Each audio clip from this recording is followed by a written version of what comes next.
and welcome back to English Lessons with Stephanie. This is Speaking Lesson 12. In today's lesson, we'll work on our grammar of the present progressive, using the phrase always, and talking about being versus acting.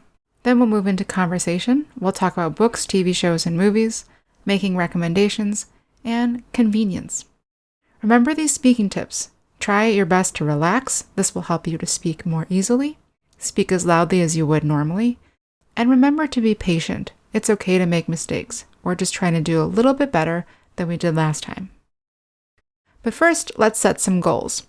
Think about what you hope to improve. Is it pronunciation, fluency, accuracy, variety, or mastery? Focusing on one or two goals will help you to make improvements faster. We'll start with our grammar of the present progressive. Remember that when we're making the present progressive, we'll use the be verb, the present tense, plus an ing verb. So tell us, what are you doing right now at this moment? And what are other people doing? So for example, for me, I am sitting in my office, I am making an English video, I am drinking a cup of coffee, my daughter is sleeping in the next room, my husband is working in his office, and my dogs are watching me work. So let's talk. Pause the video, tell me as many things as you can about what you and other people are doing right now. Now we're going to talk about using the present progressive with the word always. When we say someone is always doing something, we are usually saying it as a negative or bad action that they do frequently. For example, she is so forgetful. She's always forgetting to do her homework. Or he's so clumsy. He's always hurting himself. These are kind of criticisms. We're saying bad things about these people that they do a lot. So you try. Give examples of these statements. She's so forgetful. He's so dumb. Or my cousin is so lazy. And my son is so messy. Give examples using the present progressive form about what these people do to make them so forgetful or dumb or lazy. Next, we're going to talk about how we use be differently in the simple present and the present progressive. When we use be in the simple present, we're describing a constant state or something that is always true. When I say he is mean, I mean that he is a mean person. He's always mean. If I say she is funny, this means she is a funny person. She's always pretty funny. When I use these same adjectives in the present progressive form, we're describing actions that are only true for a short time.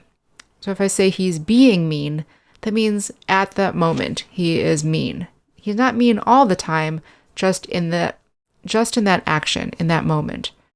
Similarly, if I say she's being funny, I mean that right now or at that moment she's making a joke. But with moods, it's different. If I say he is happy or she is sad, that means now.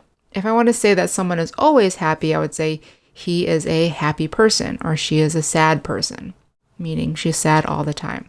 So let's talk. Use some adjectives to describe a person's personality by using the simple present, and then try it with the present progressive, giving examples. Now let's move on to conversation about our tastes in movies and books. So you're going to describe your taste in movies and books by looking at these movie and book genres. Remember that a genre is a type of movie, television show, or book. We also use the word genre for music, but we're not going to talk about music today. The pronunciation of the word genre might be a little bit strange to you because it's not an English word, it's a French word. We borrow a lot of French words in English. So here are some common movie and book genres. We have action and adventure movies like Batman. These are movies that are very exciting. We have mystery and detective movies where someone is trying to solve a mystery or a problem. We have romance movies that are about relationships between people. We have comedies. Remember, comedies are funny stories. Science fiction movies and books typically talk about imaginary situations in the future or in space. We have horror movies, which are very scary.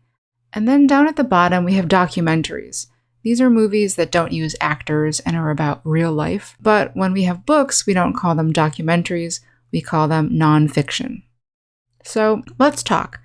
Describe what kind of books you like and what kind of movies you like. When you talk about your favorite movie genres, you don't have to say genres. You can just say, I like action movies, or I like comedies, or I like romance movies.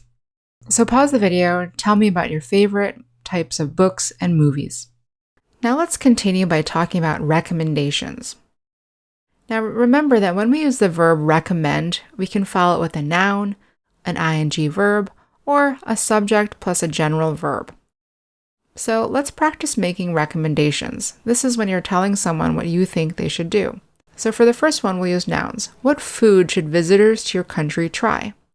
So for example, I could say, I recommend deep dish pizza, or I recommend donuts, or I recommend burritos. Secondly, what should people do to learn English?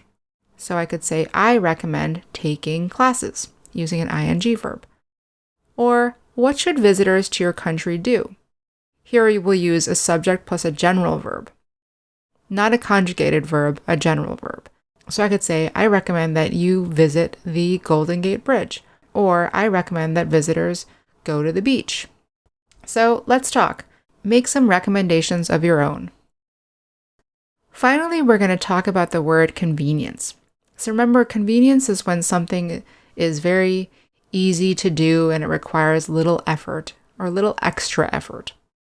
So here, describe something in your life that is very convenient and something that is very inconvenient. And then tell us, why is it so convenient or inconvenient? So for me, for example, making English videos is very convenient because I can do it from home. But right now, going to the library and borrowing books is very inconvenient. So I don't go to the library right now because of the pandemic. This is why I'm borrowing books online using my Kindle.